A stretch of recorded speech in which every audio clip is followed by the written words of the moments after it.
Hello friends, welcome back to my channel Hindu life astrology. तो आइए जानते हैं 2022 में उत्पन्ना एकादशी कब है। ऐसा क्या करें एकादशी के दिन जिससे हमारी ज़िंदगी में खुशियाँ ही खुशियाँ भर जाए।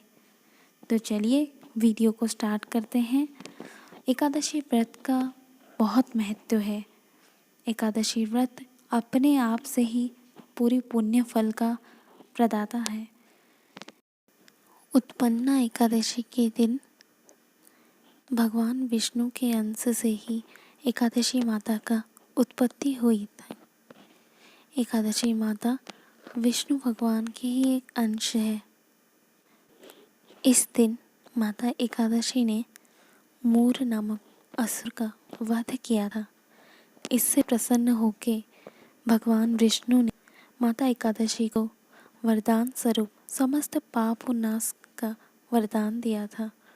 इसीलिए जो व्यक्ति मन प्राण से वचन से सत्य बोल के एकादशी व्रत का पालन करता है, भगवान विष्णु को नित्य पूजन करता है, माता लक्ष्मी को, भगवान विष्णु को सच्चे मन से पूजा करता है, एकादशी का व्रत पालन करता है, वो व्यक्ति अनेक जन्म का पुण्य फल प्राप्त करता है। इस बार उत्पन्ना एकादशी 2022 में 20 नवंबर को मनाई जा रही है। कृष्ण पक्ष में ये तिथि पड़ रहा है। एकादशी का बहुत महत्व होता है, लेकिन उत्पन्ना एकादशी से समस्त एकादशी का प्रारंभ होता है। इसीलिए आज के दिन से अगर कोई व्यक्ति एकादशी का व्रत प्रारंभ करना चाहे तो आज के दिन से एकादशी का संकल्प ले सकते हैं। उत्पन्ना एकादशी का पारण का समय 21 तारीख 2022 में सुबह 6:48 से 8:15 तक रहेगा। पारण के समय के अंदर ही हमें व्रत का पारण कर लेना चाहिए। पहले भगवान को प्रसाद चढ़ाना चाहिए, उसके बाद ही हमें भोजन ग्रहण करने से पहले ब्राह्मण का दान, गाय माता का प्रसाद निकाल के रख के हमें भोजन ग्रहण करना चाहिए। एकादशी के दिन जल में गंगा जल मिला के स्नान आदि करना चाहिए। एकादशी के दिन हमें सुबह उठ के प्रातः काल से भगवान विष्णु जी के पूजन विधि में लग जाना चाहिए।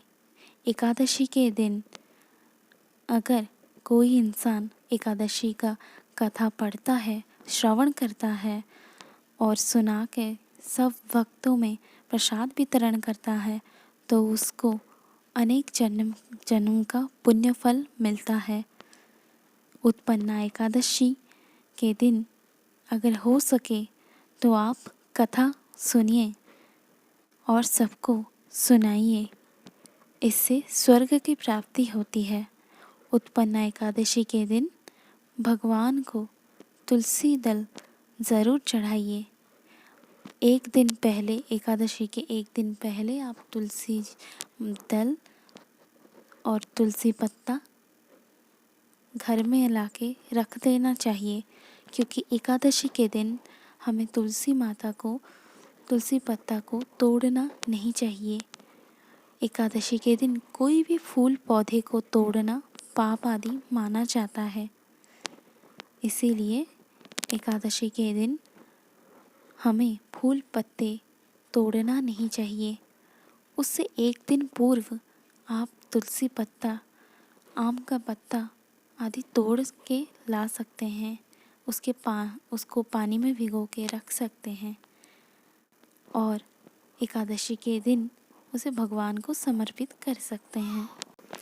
एकादशी का व्रत फल तभी मिलता है जब संपूर्ण रूप से आप एकादशी के दिन व्रत रखते हैं, निराहार रहते हैं, माना जाता है एकादशी के दिन अन्न का दाना, एक अन्न का दाना भी अगर आपके मुख में चला जाता है तो कई पुण्यों का नाश हो जाता है, हमसे बहुत बड़ा पाप हो जाता है।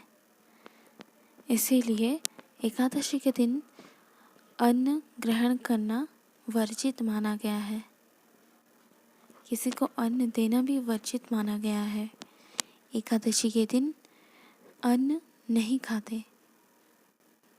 द्वादशी के दिन आप अन्न का सेवन पारायण के समय करना चाहिए, क्योंकि भगवान स्वयं बोले हैं एकादशी के समापन के बाद द्वादशी में, जैसे एकादशी समापन हो रहा हो, द्वादशी आ रही हो, तभी पारायण के समय में हमें खिचड़ी, अन्न का दाना, जिसे हम कुछ बनाएंगे, भोजन प्रस्तुत करके पहले श्रीहरि को भोग चढ़ाते हैं, उसके बाद हम भी उसको ग्रहण करते हैं।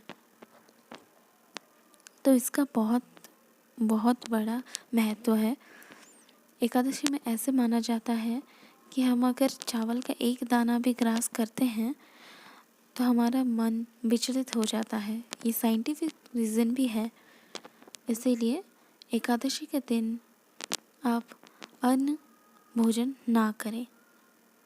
अगर आप व्रत रह रहे हैं तभी, अगर व्रत नहीं रह रहे हैं तभी भी आप अन्न का दाना ग्रहण नहीं करें।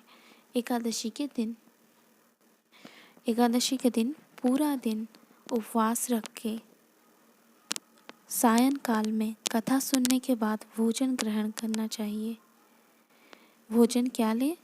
फलाहार। भोजन का मतलब ये नहीं कि आप भोजन और कुछ ले सकते हैं, खान पान कर सकते हैं, नहीं। एकादशी के दिन सायंकाल में आपको फलाहार कथा सुनने के बाद एक टाइम के लिए ले लेना चाहिए।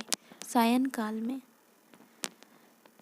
द्वादशी के दिन पारायण के मुहूर्त में आपको कुछ जल्दी बना लेना चाहिए, जैसे खिचड़ी प्रसाद में हम लगा सकते हैं।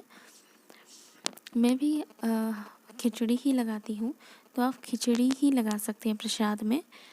तो खिचड़ी लगा के भगवान को पहले प्रसाद में तुलसी पत्ता डाल के आप भोग प्रस्तुत कर दीजिए, भोग भगवान के पास लगा दीजिए। उसके बाद आप उसको ग्रहण कीजिए। पहले गौ माता का भोजन निकाल दीजिए, उसमें से ब्राह्मण को कुछ देंगे, अनाज वगैरह दान आदि करेंगे, क्योंकि इस दिन दान पुण्य का बहुत महत्व रहता है। तो एकादशी के दिन हो सके तो आप 1000 गुना पुण्य का फल प्राप्ति के लिए ब्राह्मणों को कुछ अनाज दान कर सकते हैं, वस्त्र दान कर सकते हैं, भिखारियों को कंबल दान कर सकते हैं और ज़रूरतमंदों को कंबल चादर दान कर सकते हैं। भिक्षुक लोग को आप अन्न आदि दे सकते हैं। अन्न का मतलब आप जैसे दाल हो गया, चावल हो गया, ये सब दान कर सकते हैं। सब्जी वगैरह ये सब दान कर सकते हैं। एकादशी के दिन पीपल वृक्ष का परिक्रमा लगाना भी बहुत अत्यंत शुभ माना जाता है। तो आप हो सके तो पीपल पतवारी का परिक्रमा ज़रूर लगाएं। इससे कई गुना अधिक पुण्य फल मिलता है। अगर उस दिन रविवार पड़ जाता है, जैसे कि 20 नवंबर को रविवार पड़ जा रहा है, तब पानी मत चढ़ाइएगा। आप सिर्फ और सिर्फ परिक्रमा लगा दीजिएगा।